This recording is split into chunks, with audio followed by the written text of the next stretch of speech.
عاقبة للمتقين والصلاة والسلام على سيد الأنبياء والمرسلين سيدنا ونبينا ومولانا محمد وعلى آله وصحبه أجمعين. أما بعد، فقد قال الله تعالى في القرآن المجيد والفرقان الحميد: فأعوذ بالله من الشيطان الرجيم، بسم الله الرحمن الرحيم. فأما من خاف مقام ربه ونهى النفس عن الهوى فإن الجنة هي المأوى. صدق الله مولانا العظيم وصدق رسوله النبي الأمين الكريم رؤوف الرحيم.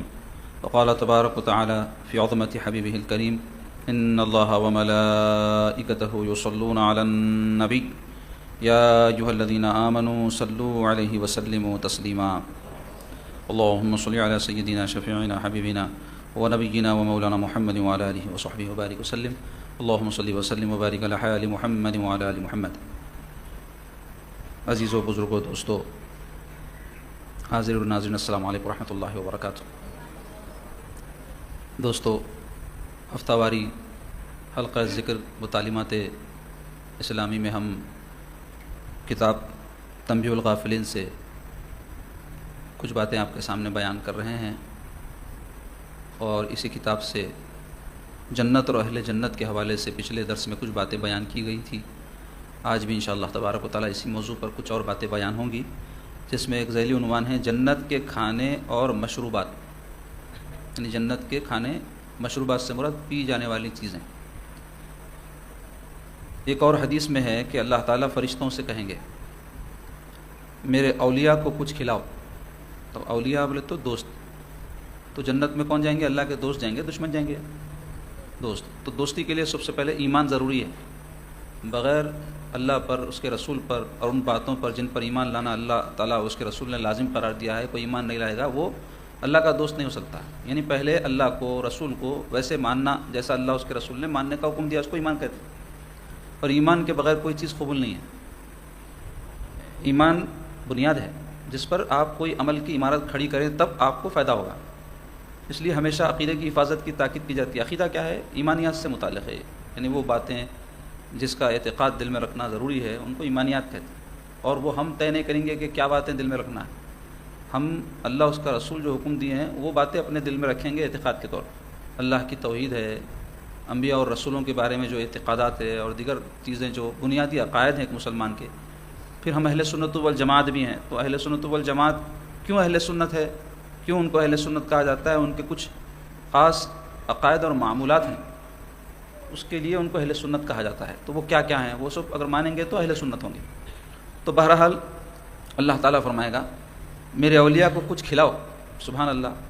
دیکھو اب اللہ تعالیٰ کی کیا رحمت اور انعام اور شفقت ہے اپنے بندوں پر. یہ فرشتوں کو فرما رہے ہیں ان کو کھلاؤ، کیا ہونا. چنانچہ کئی طرح کے کھانے لائے جائیں گے جنت میں، تو وہ ہر لقمے میں ایک نئی لذت پائیں گے. اب دنیا میں کیا ہوتا، آپ کسی کے سامنے اچھے اچھے کھانے لا کے رکھے، کھایا کھایا کھایا کھایا، اس کے بعد طبیعت اکتا جاتی.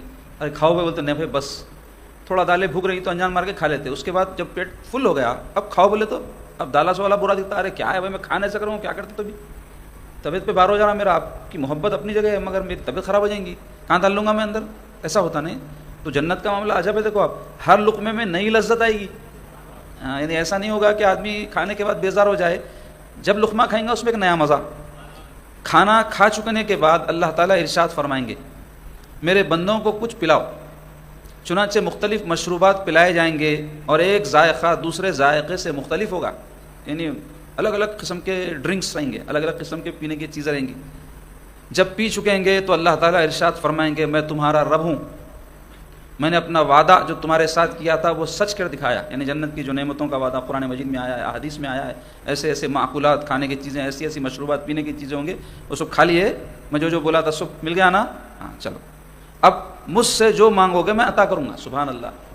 رحمت پہ رحمت، انعام پہ انعام. یعنی جو ہونا کھلا دیے، جو ہونا پلا دیے. اب فرما رہے مانگو، کیا مانگتے؟ تو اہل جنت عرض کریں گے اے اللہ ہم آپ کی رضامندی کے طلبگار ہیں. یہ سب تو ہو گیا، آپ راضی ہو جاؤ مولا، آپ ہم سے خوش ہو جائیے، ہم یہ چاہتے ہیں. 2 یا 3 مرتبہ کہیں گے. پھر ارشاد ہوگا میں تم سے راضی ہو گیا، اور میرے پاس اس سے بھی زیادہ ہے. اللہ اکبر.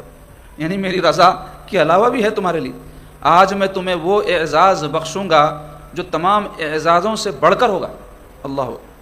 چنانچہ پردے ہٹ جائیں گے، پھر خوب جی بھر کر دیدار خداوندی سے مشرف ہوں گے. سبحان اللہ. اور سجدے میں گر جائیں گے. اللہ کو جب دیکھیں گے تو اس کے حسن، اس کے جمال کو، تو کیا ہوگا ان کا حال؟ سجدے میں گر جائیں گے. جب تک اللہ کو منظور ہوگا وہ سجدے میں رہیں گے. پھر اللہ تعالیٰ ارشاد فرمائیں گے اپنے سر اٹھاؤ، یہ عبادت کا مقام نہیں. یعنی جنت بدلہ دینے کی جگہ ہے نا بھائی. عبادت کا مقام کہاں ہے؟ پھر یہاں ہے. یہاں عبادت کرے، خوب اللہ کو راضی کرے تو وہاں یہ سب انعامات ملیں گے. تو اللہ تعالیٰ فرمائیں گے یہاں نعمتوں کی جگہ ہے، عمل کی جگہ نہیں ہے، سجدے کرنے کی جگہ نہیں ہے. تو پھر اللہ تعالیٰ فرمائیں گے اپنے سر اٹھاؤ، یہ عبادت کا مقام نہیں. پھر وہ جنت کے تمام انعامات بھول جائیں گے، جو کھائے جو پیے. اللہ کے دیدار کے سامنے کیا حیثیت ہے اس کی، تو سب بھول جائیں گے. رب کا دیدار ہر نعمت سے زیادہ انہیں محبوب ہوگا. پھر وہ پلٹ جائیں گے.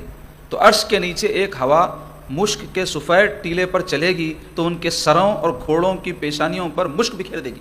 مشک ایک طرح کی خوشبو ہے جو ہرن کے پیٹ سے نکلتی ہے. جب وہ اپنے اہل کی طرف پلٹیں گے، اپنے گھر والوں کی طرف، بیوی کی طرف، بچوں کی طرف پلٹیں گے تو ان کی بیویاں انہیں اس حسن سے زیادہ حسن میں دیکھیں گی جس میں انہوں نے انہیں چھوڑا تھا. یعنی جانے کے بعد جو اسمارٹ تھے اس سے زیادہ اسمارٹ ہو جائیں گے.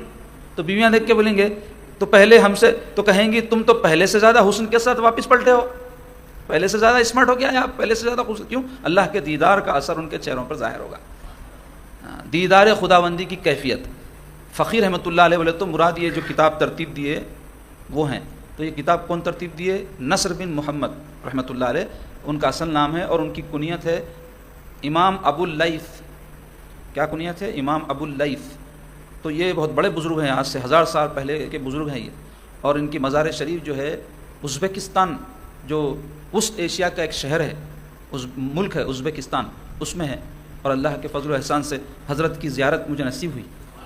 ان کی بارگاہ شریف پہ حاضری دیا میں. عجیب کیفیت ہے. حضرت کی اتنی خانقاہ ہے نا، اتنی مسجد ہوں گی اور اتنی خوبصورت ہے، ایسی شاندار ہے، ایسی روحانیت ہے وہاں. خوبصورت تو مساجد ہوتے رہتے جی، پیسے خرچ کرو، ڈیکوریشن کرو، اچھے بات ہے، پردہ لگانے جیسا اچھا دکھ رہا. یہ ظاہری حسن ہے، روحانیت ہے وہاں اللہ والوں کے وجود کی وجہ سے. تو وہ حضرت ابو اللہ سمرقندی رحمۃ اللہ علیہ حنفی فقیہ ہے بہت بڑے. تو وہ فرماتے ہیں حجاب بول تو پردے کے ہٹنے کا مطلب یہ ہے کہ وہ پردہ جو ان جنتیوں پر ہوگا وہ ہٹ جائے گا. پردے سے مراد نورانی پردہ ہوگا، وہ کپڑے کا پردہ نہیں، اللہ تعالیٰ کے سامنے کا پردہ. حجاب نورانی حجابات رہیں گے، وہ ہٹیں گے جس کی وجہ سے وہ دیدار خداوندی سے محروم تھے، تو وہ ہٹیں گے تو اللہ کا دیدار ہو جائے گا. باقی یہ کہ وہ رب کو دیکھیں گے تو بعض علماء کا کہنا ہے وہ ایسے اکرام کو دیکھیں گے جنہوں نے پہلے نہ دیکھا ہوگا، جبکہ اکثر اہل علم کا کہنا ہے یہ ظاہری مراد ہے، یعنی اللہ ہی کو دیکھیں گے. وہ باری تعالیٰ کو بلا کیفیت و بلا تشبیہ دیکھیں گے، جیسے دنیا میں اسے بلا تشبیہ پہچانتے تھے بغیر کوئی مثال کے. اللہ ایسا ہے بول کے نہیں بول سکتے نا اپن، کسی سے اللہ کی تشبیہ نہیں دے سکتے، مگر آپ کے علم میں آ رہا اللہ بول کے، اللہ تعالیٰ ہے بول کے، تو ایسا جو پہچان رہے ہیں تو اللہ تعالیٰ کا ویسے ہی بغیر کسی تشبیہ کے وہاں دیدار ہوگا اللہ کا. اہل جنت کا کیا حال ہوگا وہ کیفیت بیان ہو رہی. سب حدیث میں آیا، سو یہ حدیث ہے. حضرت اکرمہ رضی اللہ عنہ فرماتے ہیں اہل جنت 33 برس کے مرد اور عورت کے مانند ہوں گے. کیا ایج ہوگی جنتیوں کی؟ 33 ایئرس. تو یہ جو عمر رہتی نا، یا دنیا میں بھی انسان کی بڑی زبردست عمر رہتی ہے. زندگی کی لذتیں، کھانے کی، پینے کی، جنسی لذتوں کے اچھی طرح استفادے کی عمر رہتی ہے. یعنی آدمی 17-18 سال کا تو کچی عمر بولتے اس کو، جوان تو ہے، لیکن جب 33 سال کا ہوگا تو پختگی آ جاتی ہے عمر میں. تو اس واسطے جنتیوں کی عمر کیا رہے گی؟ 33 برس کی. ان کے قد ان کے جد اعلیٰ حضرت آدم کے قد کے مطابق 60 ہاتھ ہوں گے. حضرت آدم علیہ السلام بہت لمبے تھے، 60 ہاتھ کے تھے. تو جنتیوں کی ہائٹ کیا رہے گی؟ 60 ہاتھ کے برابر. جواں ہوں گے، بدن پر نہ بال ہوں گے اور نہ داڑھی ہوگی. تو دنیا میں اس واسطے لوگ جنتی بننے کو داڑیاں کاٹ رہے ہیں کیا معاذ اللہ. دنیا میں داڑیاں کاٹو تو جاتے کہ نہیں کی جنت میں. تو وہاں پہ جنت میں لوگ اسمارٹ رہیں گے. کیا رہیں گے؟ داڑیاں نہیں رہیں گے. ان کے آنکھیں سرمگی ہوں گی، یعنی بغیر سرما لگائے سرما لگی ہوئی نظر آئیں گی. ان پر 70 جوڑے ہوں گے کپڑوں کے. ایک دو نے 70 ڈریس، جیسا کوئی آدمی اندر بنیان پہنتا، پھر کرتا پہنتا، پھر اس پہ شیروانی پہنتا، نہیں تو صدری پہنتا، پھر شال ڈال لیتا، کیا کر لیتے ہیں. 3-4 تو رہتے بعض جنوں کے کپڑے. علماء وغیرہ جب پہنتے تو کیا کرتے لوگ؟ یہ سب پہنتے، اندر بنیان بھی رہتی، پھر اس پہ کرتا بھی رہتا، پھر صدری بھی رہتی، پھر رومال بھی رہتی. تو 3-4 کپڑے یہیں چھو گئے. تو جنتیوں کے کتنے رہیں گے؟ 70 ڈریس رہیں گے کہتے. ہر جوڑا ہر لمحہ 70 رنگ بدلے گا. اللہ اکبر. اپنا چہرہ بیوی کے چہرے میں دیکھ سکے گا کہتے جنتی. یعنی بیوی کا چہرہ اتنا روشن رہے گا جنتی بیوی کا کہ اس کے چہرے میں آئینے کی طرح صاف ہوگا. اپنا چہرہ دیکھ سکے گا، اور اس کے سینے یعنی بیوی کے اور اس کی پنڈلی میں، اور اس کی بیوی اپنا چہرہ اس جنتی کے چہرے، سینے اور پنڈلی میں دیکھ سکے گی. انہیں نہ تھوک آئے گا نہ بلغم، کیونکہ یہ چیزیں ناپسندیدہ سمجھ جاتی ہیں نا بھائی. اور ہر قسم کی تکلیف اور کراہت سے پاک ہوں گے. یعنی بیماری، سر کا درد، آنکھ درد، یہ سب دنیا میں ہوتا نا کچھ نہ کچھ تھوڑے تھوڑے دن کو، تو وہ سب جنتیوں کو نہیں ہوگا. وہ ترمذی شریف کی حدیث میں ہے. ایک حدیث میں ہے جنتی عورت اگر اپنی ہتھیلی آسمان سے نیچے کی طرف کر دے تو زمین و آسمان کا درمیان سب کا سب منور ہو جائے گا. ایسا نور اس کی ہتھیلی سے نکلے گا. جنت کی کوئی عورت بھی ہو، حور ہو یا کوئی جنت میں جو انسان عورت جائے گی تو اس کے نور کی کیا کیفیت ہوگی؟ اگر آسمان کے نیچے ہاتھ کر دی انہیں تو وہ پوری زمین روشن ہو جائے گی. جیسے دیکھو اب چاند ہے، سورج ہے، اس سے روشن نہیں ہوتی زمین، ویسا روشن ہو جائے گی. جنتی کی طاقت کیا ہوگی؟ حضرت زید بن ارقم رضی اللہ عنہ سے مروی ہے، فرماتے ہیں ایک کتابی شخص بولتے یہودی یا نصرانی کو بولتے ہیں جو کتابوں کو مانتے ہیں، تو اہل کتاب بھی بولتے ہیں ان کو. تو ایک کتابی شخص حضور صلی اللہ علیہ وسلم کے پاس آیا، یعنی یہودی تھا یا نصرانی تھا، اور کہنے لگا اے ابو القاسم. یہ ابو القاسم رسول اللہ صلی اللہ علیہ وسلم کی کنیت ہے. حضور کے بڑے شہزادے قاسم رضی اللہ عنہ تھے جو بچپن میں فوت ہو گئے، تو ان کے نام پر حضور کو ابو القاسم کہا جاتا تھا. تو کہنے لگا اے ابو القاسم کیا اہل جنت آپ کے گمان میں کھائیں گے اور پیئیں گے؟ پوچھا انہیں جنت میں جنتیں جو رہیں گے کھائیں گے پئیں گے کیا؟ فرمایا ہاں. حضور نے فرمایا قسم ہے اس ذات کی جس کے قبضے میں محمد صلی اللہ علیہ وسلم کی جان ہے، ان میں سے ایک آدمی کے کھانے پینے اور جماع کی قوت 100 آدمیوں کے برابر ہوگی. ترمذی شریف کی حدیث. فرمایا حضور نے جو آدمی کھاتا پیتا ہے تو اسے قضائے حاجت بھی پیش آتی ہے. کھائے پیے تو پیشاب پیخانہ آتا نا انسان کو، لیکن جنت پاکیزہ ہے، اس میں ایسی مشقت نہ ہوگی، یعنی کھائیں گے پیئیں گے مگر اجابت آئے گی نا پیشاب آگا. جنتی کی حاجت اس کا پسینہ ہوگا. اب وہ کھائے سو کیسا نکلیں گا؟ پسینے کے ذریعے سے اس کے وہ چیزوں کا اخراج ہو جائے گا، جبکہ مشک کی خوشبو کے مانند ہوگا وہ پسینہ بھی. یعنی اب یہاں پسینہ آیا تو بدبو پیدا ہوتی نا، انسان کے جسم میں میل آتا اور گندگی سمجھی جاتا، گندگی میں شمار کیا جاتا ہے وہ، لیکن جنتیوں کا پسینہ بھی کیا ہوگا؟ خوشبو والا ہوگا. مسند احمد اور دارمی کی حدیث پاک ہے. جنت کے درخت اور پھل وغیرہ کی تفصیل. حضرت معتب رضی اللہ عنہ اللہ تعالیٰ کے ارشاد طوبیٰ لہم وحسن مآب سورہ رعد کی آیت ہے کہ متعلق فرماتے ہیں طوبیٰ جنت میں ایک درخت ہے، جنت کے ہر مکان پر اس کا سایہ ہے. اللہ اکبر. جنت کا ایک ایسا درخت ہے طوبیٰ جس کا سایہ جنت کے ہر مکان پہ پڑے گا. اس کی ہر شاخ میں ہر قسم کے پھل ہوں گے. یہ لو اب دنیا میں جام کا جھاڑ رہا تو صرف جام ہی لگتے، آم کا جھاڑ رہا تو آم ہی لگتے، لیکن جنت میں جو طوبیٰ جھاڑ ہے اس پہ ہر قسم کے پھل لگیں گے. کہتے اس پر بختی اونٹ بولتے، بہت بڑے اونٹ کو بولتے جو عرب میں نہیں عجم میں پایا جاتا، افغانستان یا دیگر جو علاقے عجم کے ہے اس میں پایا جاتا، وہ عرب کے جو اونٹ رہتے ہیں ان سے بہت بڑا رہتا، اس کو بختی اونٹ بولتے. تو بختی اونٹ کے مثل بڑے بڑے پرندے ہوں گے. جب کوئی جنتی پرندے کی خواہش کرے گا تو اسے بلائے گا، یہ پرندہ اچھا دکھ رہا ہے اس کا گوشت کھانا، ادھر آؤ بول کے بلائیں گا. وہ پرندہ اس کے دسترخوان پر آ کر حاضر ہو جائے گا اور اس کے ایک حصے کے پارچے بولتے ٹکڑے بنا کر نمک لگا کر سورج میں خشک کر کے کھائے گا، اور دوسرے کو بھون کر پھر وہ دوبارہ پرندہ بن کر اڑ جائے گا. یعنی دوسرے کو بھون کر ایک حصے کو جو ہے سورج کے تپش میں بھونیں گا اور ایک کو دوسرے طریقے سے بھون کے کھائے گا، تو اس کے بعد کیا ہوگا؟ وہ پرندہ زندہ ہوگا پھر اڑ جائے گا. جنتی لوگ. حضرت ابو ہریرہ رضی اللہ عنہ سے مروی ہے رسول اللہ صلی اللہ علیہ وسلم نے فرمایا میری امت کا پہلا گروہ جو جنت میں داخل ہوگا وہ 14ویں کے چاند کے مانند ہوں گے چمکنے میں. ان کے بعد والے لوگ اس کے سب سے روشن ستارے کے مانند ہوں گے. پھر ان کے بعد درجہ بدرجہ ہوں گے اپنے چمک اور روشنی میں. نہ انہیں پیشاب کی حاجت ہوگی نہ پخانے کی، نہ تھوک آئے گا اور نہ بلغم. ان کی کنگیاں سونے کی انگروٹھی اور انگیٹھیاں اونٹ کی ہوں گی. پسینہ کستوری کا ہوگا، مشک کو کہتے ہیں کستوری جو ہرن کے پیٹ سے نکلتا ہے. سب کے اخلاق شخص واحد کے اخلاق کے مانند ہوں گے، یعنی سب لوگ ایک جیسے اخلاق والے ہوں گے، نرم گفتگو کرنے والے، پست آواز میں گفتگو کرنے والے، ایک دوسرے کا خیال کرنے والے، ایک دوسرے کی خیر خواہی کرنے والے، سب ویسے ہوں گے. یہاں دنیا میں ایسا نہیں ہوتا نا، بعض لوگ اچھے اخلاق کے رہتے، بعض بد اخلاق رہتے، بعض لفنگے غنڈے قسم کے رہتے، ظلم کرنے والے رہتے، بعض لوگ شریف مظلوم رہتے. تو جنت میں کیا ہوگا؟ سب کے اخلاق، کیونکہ اچھے لوگ ہی جنت میں جائیں گے تو اللہ تعالیٰ ان سب کے اخلاق کو ایک جیسا فرما دے گا. اور ان کا قد ان کے جد اعلیٰ حضرت آدم علیہ السلام کے قد کے مانند 60 ہاتھ برابر ہوگا. بخاری شریف، مسلم شریف، ترمذی، ابن ماجہ اور مسند احمد میں حدیث ہے. حضرت ابن عباس رضی اللہ عنہ سے مروی ہے، فرماتے ہیں رسول اللہ صلی اللہ علیہ وسلم نے فرمایا اہل جنت جوان ہوں گے، ان کی داڑیاں نہ ہوں گی اور سر کے علاوہ آنکھوں کے ابروں اور پلکوں کے سوا کوئی بال نہ ہوگا، یعنی نہ بغلوں کے بال ہوں گے نہ زیر ناف. ان کا قد حضرت آدم کے قد کے مثل 60 ہاتھ ہوگا اور عیسیٰ علیہ السلام کے مانند عمر 33 برس رہے گی. رنگ سفید اور کپڑے سبز گرین کلر کے ہوں گے. جنتی اپنے سامنے دسترخوان بچھائے گا تو پرندہ آ کر کہے گا اے اللہ کے ولی میں نے سلسبیل ایک چشمہ ہے جنت کا، سلسبیل کے چشمے سے پانی پیا اور عرش کے نیچے باغات میں چرا ہوں. وہ پرندہ کہے گا اور فلاں فلاں پھل میں نے کھایا، ایک حصے کا ذائقہ پکا ہوا اور دوسرے کا بھنا ہوا آئے گا، مزہ وہ پرندے کا. جنتی اس میں سے حسب ہمت کھائے گا، جتنا کھانا ہے کھا لے گا، اور جنتی پر 70 لباس ہوں گے، ہر ایک کا رنگ مختلف ہوگا، ملٹی کلر 70 ڈریس ہوں گے اس کے اوپر۔ جنتی کی انگوٹھیاں، انگلیوں میں 10 انگوٹھیاں ہوں گی جنتی کے۔ اب ایک ہی پہننے کا حکم ہے، ایک سے زیادہ انگلیوں میں انگوٹھیاں پہننا فقہا لکھے مکروہ ہے، اور اسی طرح ایک انگوٹھی میں ایک ہی نگ رہنا بلکہ لکھے، اور وہ بھی ہتھیلی کی طرف رہنا بلکہ۔ تو اب کئی لوگ ہیں 2 4 انگلیوں میں پہن لیتے، اچھا بھی نہیں معلوم ہوتا وہ، اور پھر جو ہے کراہیت بھی ہے شریعت کے احکام کی روشنی میں۔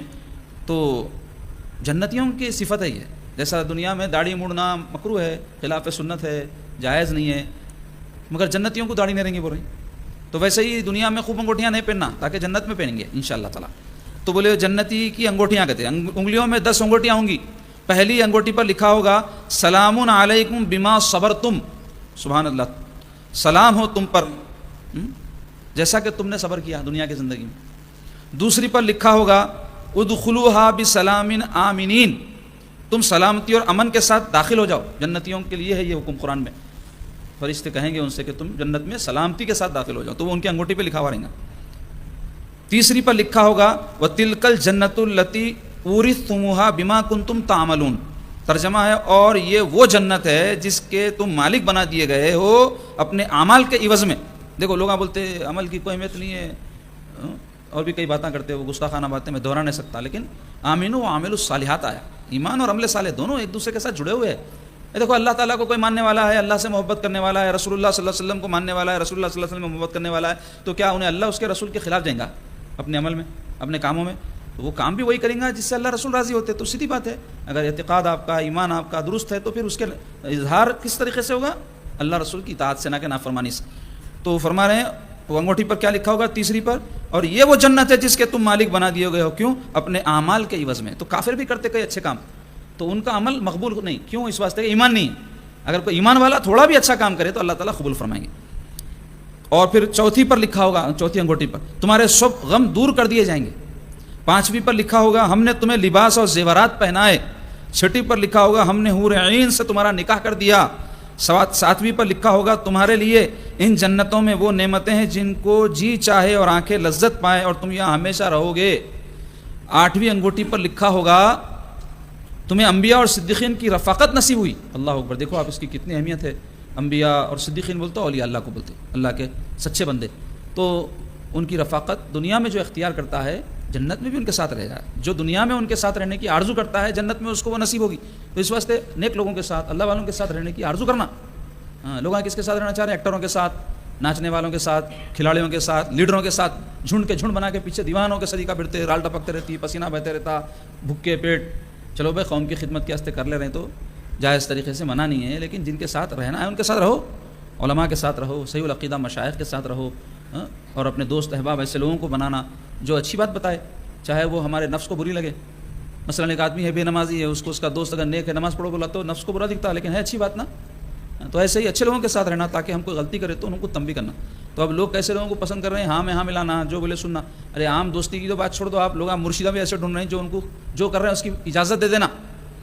کئی لوگوں کو دیکھا میں، طلاقاں دے لیتے، دینے سے پہلے تو آ کے پوچھتے نہیں، لڑ لیتے، جھگڑ لیتے، طلاقاں دے لیتے، اب آ کے آنے سے پہلے کہیں اور بھی جا کے آتے کوئی مولوی صاحب وغیرہ کے پاس، ان سے مسئلہ پوچھتے، بھائی میں 3 طلاق دے دیا، کیا حکم ہے؟ تو انہوں بولتے بھائی حنفیوں کے پاس 3 طلاق دیے تو طلاق 3 ہو جاتے، آپ کی بیوی آپ کی نہیں رہی اب۔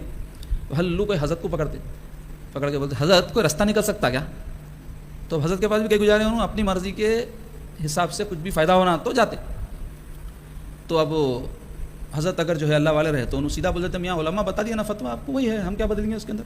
اب 2 نمبر کے کوئی رہے تو فاتحہ دلا لے، اللہ معاف کر دیں گا بول کے ختم کر دیتے قصہ۔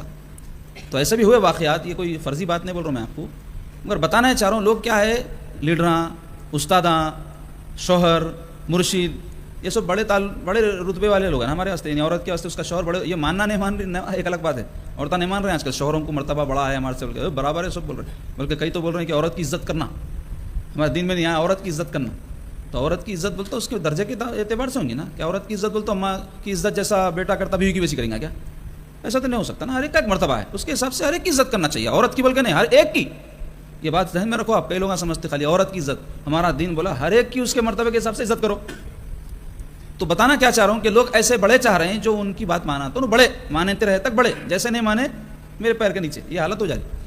تو بہرحال ایسے لوگوں کے ساتھ رہنا جو ہم کو صحیح بات بتانا، اچھی بات بتانا، اپنی مرضی کی بات نہیں، صحیح اور غلط کا فرق کوئی نہیں کر سک رہا تو پھر اس کے اندر دین کہاں سے رہتا جی؟ تو تمہیں انبیاء اور صدیقین کی رفاقت نصیب ہو، یہ انگوٹھی پہ لکھیں گے جنتیوں کی. اسی طرح 9ویں انگوٹھی پر لکھا ہوگا تم ایسے جوان ہوئے کہ تم پر بڑھاپا نہ آئے گا. 10ویں پر لکھا ہوگا تمہیں ایسا پڑوس ملا ہے کہ جہاں سے تکلیف کی آمد نہیں. یعنی بعض وقت کیا ہوتا دنیا کی زندگی میں، کوئی پڑوسی ایسا مل جاتا، اللہ اکبر، لوگ خودکشیاں کرنے تیار ہو جاتے، نہ اگلے صدی کا رہتا نہ نگلے صدی کا. آپ ذاتی گھر ہے آپ کا، کہیں پڑوسی بدماش آ گیا، بیچ کے بھی نہیں جا سکتے، بیچنا بھی چاہے تو کوئی دوسرا جانا لینے تیار نہیں ہوتا، کیونکہ اس کو معلوم رہتا ان کا پڑوسی اتنا خطرناک ہے، میں لیا تو میرے پہ آتا عذاب. وہ تو اگلے صدی کا ہوتا نہ نگلے. حضور کے زمانے میں ایسی ہوا تھا، ایک آدمی بہت پریشان ہو گیا، اس کا پڑوسی ستارہ حضور کو آ کے بولا یا رسول اللہ صلی اللہ علیہ وسلم میرا پڑوسی بہت ستارہ حضور، میں کیا کروں؟ تو سرکار فرمائے صبر کر. دیکھو آپ کتنی اچھی وتواصوا بالصبر. ہمارا دین کیا کرتا؟ حق کی اور صبر کی تلقین کرو. آج کل کر رہے ہیں، فوری لڑو مارو، حساب کتاب کر دو، تو ایسا ذہن بن گیا. تو حضور کیا فرمائے صبر کر. پھر تھوڑے دن کے اندر آ کے انہوں نے عرض کیا یا رسول اللہ بہت صبر کر رہا ہوں، برداشت نہیں ہو رہا، بہت ستارہ، اب کیا کروں حضور آپ ہی فرمائیے.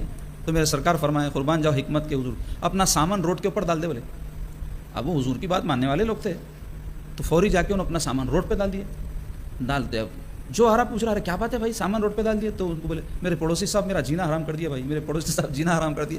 وہ پڑوسی کو معلوم ہوا کہ بھائی پورے شہر کو معلوم ہو جا رہا میں اس کو ستا رہا ہوں، بلکہ آ کے معافی چاہ کے بولا بھائی سامان اندر لے جاؤ، آئندہ نہیں ستاتا بولا.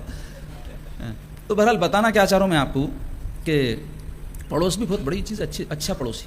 ارے لوگ گھراں لیے تو یہی دیکھتے تھے مسجد قریب ہے کیا، پڑوسیاں کیسے ہے، کیونکہ ہمارے بچے بڑے ہونے والے ہیں یہاں، کیسے ماحول میں بڑے ہوں گے، برا اثر تو قبول نہیں کرنا پڑے گا ان کو، یہ سب سوچ کے لیتے تھے. اب جو ہے سب کہاں دیکھ رہے ہیں لوگ یہ چیزاں. تو جنتیوں کو کیا بشارت ملے گی کہ تمہیں ایسا پڑوس ملا ہے کہ جہاں سے تکلیف کی آمد نہیں ہے، تکلیف نہیں ہوگی تمہارے. تو آج کے لیے اتنا کافی ہے، ابھی اور بھی جنت اور اہل جنت کے بارے میں کچھ باتیں باقی ہیں، انشاءاللہ تعالیٰ پھر ہم اگلے نشست میں بیان کریں گے.